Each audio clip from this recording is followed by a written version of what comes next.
Hey, how's it going, everyone? This is Brandon Bias from CheckIt.com, and welcome to our first Workshop Wednesday.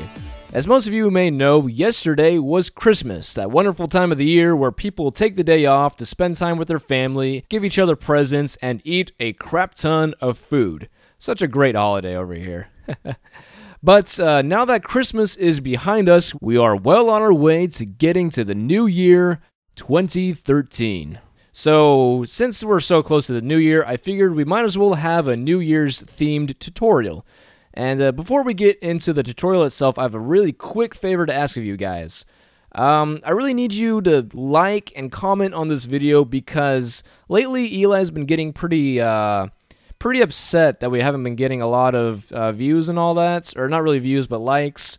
And he's been locking me in the basement whenever we don't get that many likes. And I really don't like that because it's cold, it's dark, it's damp, and extremely lonely down in the basement. So please do me a favor, like the video and leave a comment so I can, talk to you guys and have a little bit of company. So yeah, I think you get the point now. So anyway, without further ado, let's get into our little tutorial here. So let's take a peek at what we're making. Voila, here we go. We've got our 2013 epic 3D text with some lens flares and some just depth of field and all these little particles going on. And there's just so much beauty going on here. It's amazing. I love it.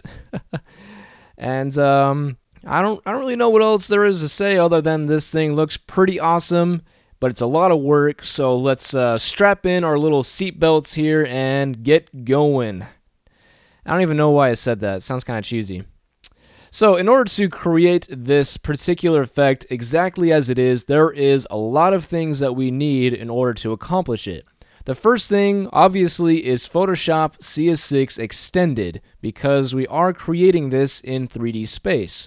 Now, if you want to use CS5 Extended, you can try, but I can almost guarantee that's going to look nothing like this. So, CS6 Extended only, alright? And the second thing we're going to need, obviously, is the font that we want to use for the text. Now, lucky for you guys, the font is free to download. It's called Credit Block and is created by Video Copilot. I'll leave a link for it in the description. And in order to install it to use in Photoshop, you just basically have to install it onto your computer. So to do that, you double-click the TTF file here, and you click Install. Pretty simple. If you're on a Mac, I really don't know the process for that, but you just install it on your computer, and it will automatically show up in Photoshop, okay? So, now that you've got the Photoshop out of the way, you've got the font completed in terms of download and install, the next thing you are going to want is some sort of texture to use for the ground plane. Now, the texture that I used happens to be from Video Copilot's Action Movie Essentials 2, but you can use whatever the heck you want for that. And let's see, there are a couple other things that we're going to need. For example, you're going to want to use Magic Bullet's Photo Looks, as well as Red Giant Software's Knoll Light Factory, or Knoll. I'm pretty sure it's just Knoll. Either way. So you need those two in order to create like the lens flares and the overall mood of the coloring here. And, those are just, little additions to really make everything pop. All right? So download those by whatever means that you want to use. I'm not going to make any suggestions or anything like that. And once you've got all that, we are set to go. So let's go ahead and make our new document and get going. I'm going to use a 1920 by 1080 document. Well, let's just name this 2013 just for kicks. We'll actually have a 2013, so we'll do a 2013 V2 just for the heck of it. And for the background contents, let's make those white and hit OK. And let's hit Control-0 to zoom into document size here. And let's hit the letter D on our keyboard to reset our foreground and background colors here. And I want to invert this background so it's black. So I'll hit Control-I or Command-I to invert that so that it's black. And let's just double-click the background and rename it BG for black. Or sorry, not black, but for background. And let's go ahead and grab our text tool by hitting the letter T. And let's go ahead and click somewhere in the left-hand area over here. And so make sure you have the credit block font selected. The font size doesn't matter too much because we'll be tweaking that later anyway, but we will change our color to white and hit OK. And so let's go ahead and type in 2013, and then we'll hit the check mark to commit that. And then let's hit Control-T or Command-T for on a Mac to bring up the transform tool here. And then let's scale this up while holding the Shift key until we get it to a size that looks pretty decent here. And let's do something like that. That's looking pretty good right there. So let's hit the little check mark to commit that transformation. And something that you'll notice with my text here is that the letters have a little bit of spacing between them. And the reason that is, let's go ahead and open up the character panel off to the side here. If you don't have that, just go to Window and click Character right there. And I have the spacing right here. If you were to hover over it, it'll say set the tracking for the selected characters.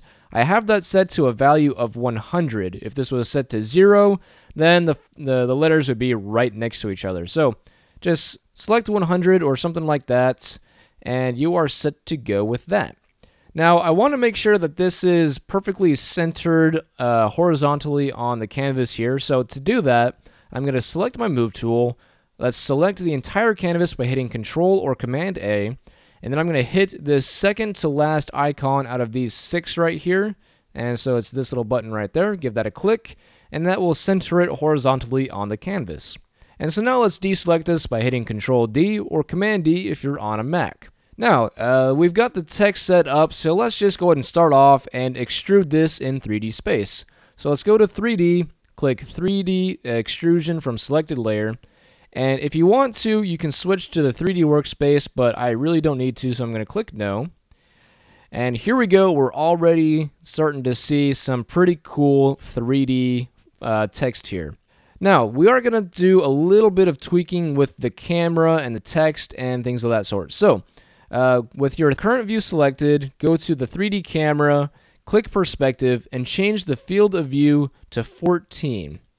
Now, the reason I'm doing this is because I had the goal of creating some depth of field, and in the real world, the smaller the, or sorry, not the smaller, but the shorter the lens, the shallower the depth of field, if I remember correctly. I could be wrong, but I'm pretty sure that's how it is in real life. So I changed the field of view to 14 millimeters rather than 35.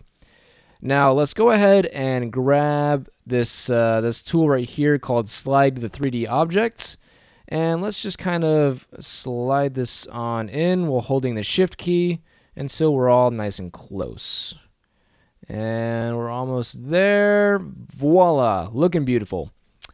Okay, so next up, let's go ahead and start tweaking the 3D text itself. So let's go to the 2013 extrusion material right here. And for that, what we're going to do is we're going to change the opacity down to, let's say, let's do 30%. Let's put the refraction all the way up. And let's see, we'll put up the reflection a little bit and maybe put up the shine just a touch. But other than that, that's pretty much all you need to do for the extrusion material there. And now let's go ahead and start setting up the ground plane where the font is going to be sitting on. So let's go ahead and grab our, let's see, our grunge texture here. I'm going to use texture 8 from Action Movie Essentials 2, and I'll drag this on in. And then I'll drag this back over and down into our new document here. And so let's go ahead and rename this to Grunge, just so it's nice and easy to identify. And with your 3D menu open, select the 3D postcard option right here and click Create. And no, I don't want to go to the workspace, so I'll just stop that. And so there you go. Now this texture is going to be available in 3D space. However, we need to get this into the same 3D space as our font here. So with the grunge layer selected, hit Control E or Command E if you're on a Mac, and that will go ahead and merge it down into the same scene as our text here. Now I do want to make sure that that this is flat with the ground. So let's go ahead and select the grunge layer right here. And let's try and get the rotation. There we go. So put your cursor right below this blue arrow right here where it says rotate around x-axis and click and drag upwards. And let's just get that pretty close to 90 degrees right here. And so once that's rotated, you can go over to the properties and you can see that under the coordinates there is a 88 degrees symbol underneath this triangle for the x-axis.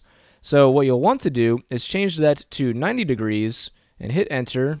Hey, I don't want 89.9, I want 90. There. Much better. So now that you've got that set to 90 degrees, what you can do is, again, making sure that you have the grunge layer selected in your 3D panel, go ahead and click this little drop down arrow right here and click Snap Object to Ground Plane. And so once you do that, that will put it perfectly level with the ground plane, which is pretty convenient for what we're wanting to do here. However, this particular texture is not big enough for what we are trying to accomplish. So put your cursor over this white box and it will say Scale Uniformly. Once you have that hovering right there, just click and drag upwards and that will scale the entire texture. Now, how big you scale this is entirely up to you, but I'm going to make it, let's try 260% for the time being. I'm going to zoom out and see how big it is. Wow, this sucker really got extended here. So what I'm going to do is try and move this back in Z space so that way it's a little further faded out into the horizon, I guess you could say. So again, under your properties menu, go to where it has these little crosshair right here for movement and go to the Z axis and click and drag that to the left so that way as you keep dragging, you'll see this move slowly and slowly. Whoa, what's going on over here? Click that. There we go. So just click and drag that leftwards, and that way it will start going further down into Z space. And so let's just make sure this is right up to the edge right there. Looking pretty good. And let's hit Control H for the time being, just so that way we get rid of all of the extra little 3D options, just to get an idea of what this is all looking like. And to me, it looks like the ground plane is looking like it's in a good position, but I need it to fade out so that way it's just pure black in the surrounding area. So I'm going to hit Control H again to go ahead and bring back all the fancy 3D stuff. And let's open up the grunge layer group and select grunge. And so now your properties panel should be changed just ever so slightly over here on the side. And what you want to do is go to where it says Diffuse, and then there's a box, and then there's a little icon next to that box. So give that a click and do Edit Texture. And just hit OK. It's not really all that important. And so here we go. We've got this texture that we are going to be editing for our 3D scene. Let me close this up. So in order to make this fade to black, what we're going to do is go to Layer, and we'll do a new fill layer, and we'll click Gradient. And this doesn't need a name or anything like that, so just hit OK. And this should be a natural black to transparent gradient. Hit OK. And let's change the style to radial. Let's reverse that so that way it's black on the outside. Whoops. Can I undo that? Let me try and move that back to the center there. That'll have to do. And right here, it's a little experimentation on what you want to do yourself, but I'm going to change my angle to 60 degrees and the scale to about 120. And with that, I'll hit OK. And then once you've got that set up just the way you like, go to File and click Save. And then once that's done saving, go back to your 3D scene, and this should be faded out. There we go. So now you can see a little bit of a fade along the edge, and that's looking pretty fantastic. So now that we've got all of that set up, let's start editing the scene a little bit so that way the text is floating above the ground plane. I'm going to select the 2013 layer here, open up my 3D panel, and let's go ahead and select the 2013 layer. Let's move this up just a little bit. So somewhere right around there is looking pretty good. And then select the current view, and then select the Move tool, which is the center icon right here, and then click and drag downwards while holding Shift until 2013 is just below the top edge right there. So there we go, we're looking pretty good, but now I want to go ahead and change up the lighting in this scene to make it a little bit more dramatic. So select the infinite light down here at the bottom, and then in the properties panel, we're going to change the type from infinite to spot. And then after a moment, that'll update there. And if you haven't messed with this 3D option too much, all I'm going to say is that it's a lot of experimentation with the position of the light and the rotation of it as well. So I'm going to start off by using the move tool to click and drag this upwards, so that way the source of the light is higher up in the sky. And then I'm going to use this fourth icon to slide the object closer to the camera by clicking and dragging downwards, so that way we're getting this little spotlight shining down on everything right here. And so I don't want this to be at an angle, I want it to be directly down, so I'm going to use the first icon right here to click and drag and rotate it a little bit. So let's see if we can get that a little bit more directly downwards, and then let's try and move this back over here. Oh, let's try this again. So let's change that to be more right there. And let's move the lights. There we go. Looking pretty sweet. All right, so now that we've got this basically aimed directly down at the text, I want to widen up the spotlight so that way it covers more of the text there. So with any of those tools selected, you should be able to hover over the edge of the circle over here, and you'll see that it'll change into like this upwards arrow. And so once that icon changes, you can click and drag upwards, and that will widen up the spotlight. So that right there is looking just about right. And if you want to, you can do the same thing for this inner hotspot, which is essentially just like the brightest part of the light there. But you don't have to mess with that if you don't really want to. Okay, so let's hit Control 0, get back in here, hit Control H to start hiding all the fancy crap, and let's see what this is looking like. Alright, so we're off to a pretty good start, but now I want to begin to, what's the word I'm looking for? I want to soften up all of the shadows, and what else do we want to do? Oh, of course, we need to add in the depth of field as well. I almost forgot about that part. That would have been quite a shame. So I will warn you right now, if you decide to add in depth of field, it's going to take a lot longer for this to render for you, because depth of field is just, I don't know, I guess it's just complicated like that. So let's go ahead and start off by softening up the shadows. Let's open up the 3D panel over here. Let's select the spotlight, and we'll change the shadow on that all the way up to 100%. And there we go. Now let's go back to the environment, and we'll change this shadow right here to 100% as well.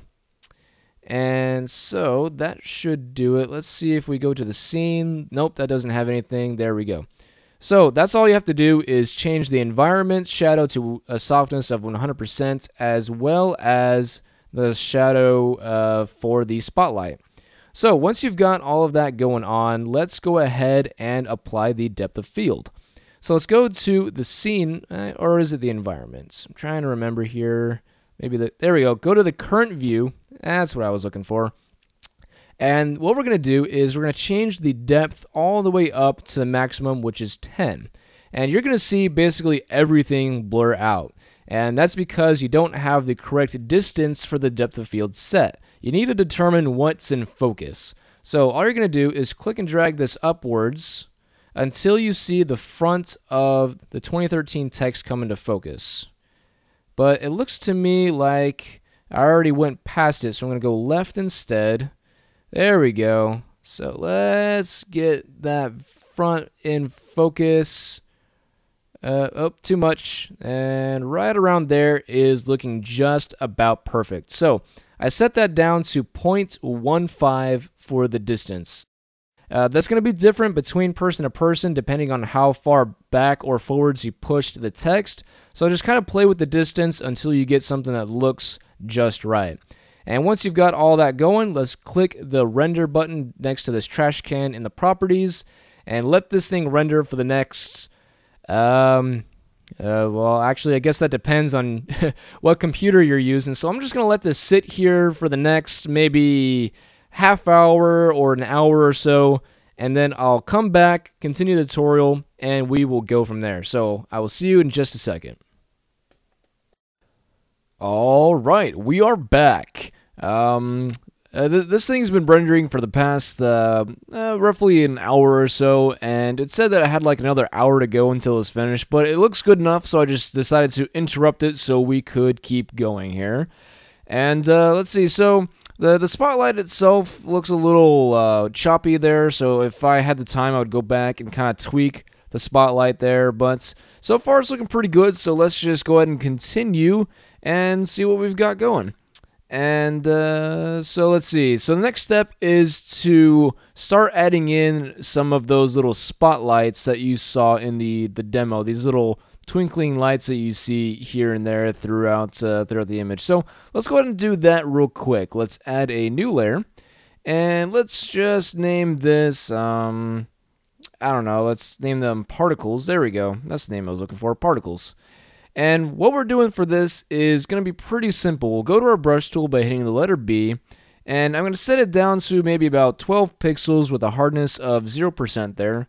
And let's make sure our foreground color is set to white.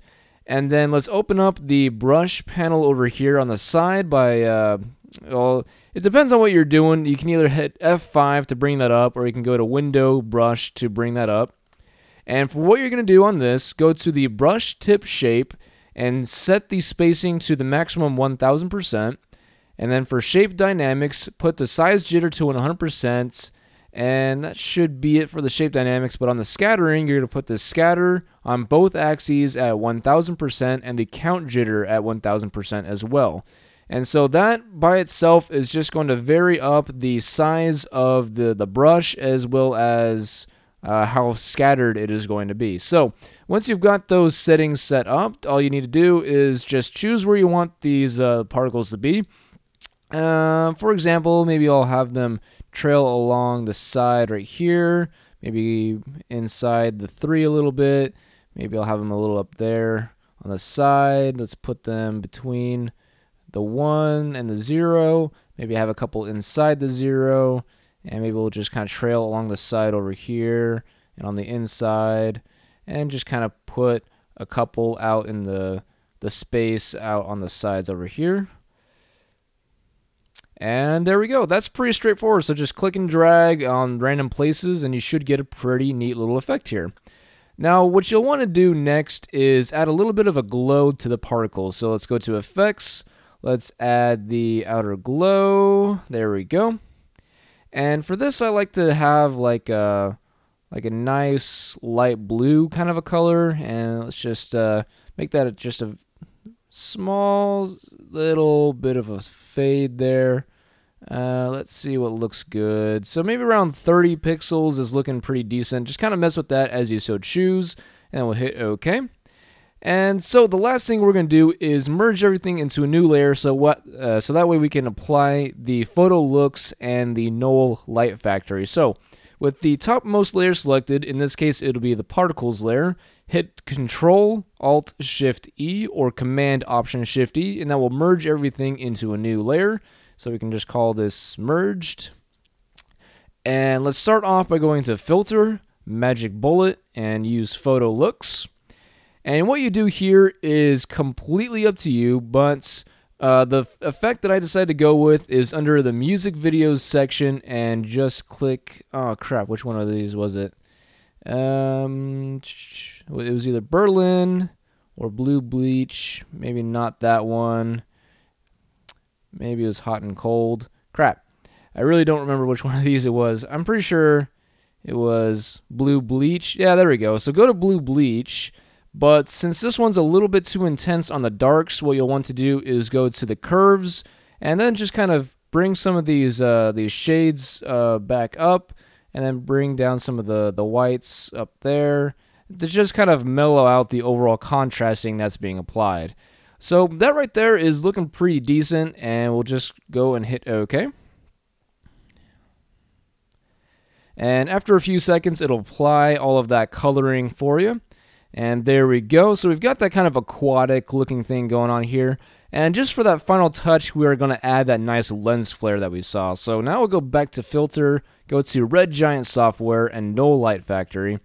And the flare that you want to use for this is called Clash. So just kind of scroll down, everything should be alphabetized, and you double click Clash. And then if you click and drag on the image, you can see the position of these 3 different lens flares as you click and drag around. So where you put this is completely up to you, but I decided to put the center flare, well, not really the center flare, but wherever the crosshair is. We'll put that up in the top left, and then we'll just make one of these other flares just kind of match up on the edge of the 2 there, and then everything just kind of falls into place. And from there on, all you do is you mess with the scale. Maybe you'll want to add in the color, so I used a 7CB89 for the color. And then you just mess with the brightness and things of that sort until you get something that looks like what you want to apply. So once you've got that done, all you have to do is hit OK. It'll apply the lens flares for you, and now you can take a look at your work of art. Well guys, that's all there is to this particular effect here. It's a little bit of a journey, you know, trying to get through the 3D portion of it all, and it's a little bit confusing and time consuming, but overall the end effect is pretty sweet and definitely worth the effort. So I hope you guys enjoyed this tutorial. If you have any questions, feel free to ask in the comment section below. And if you could, again, do me that favor by liking the video and leaving comments and things of that sort, that would be fantastic. And of course, feedback is always welcome. So once again, my name is Brandon Bias, and that's all I have for you guys this week. Enjoy your New Year's, and I will see you next week.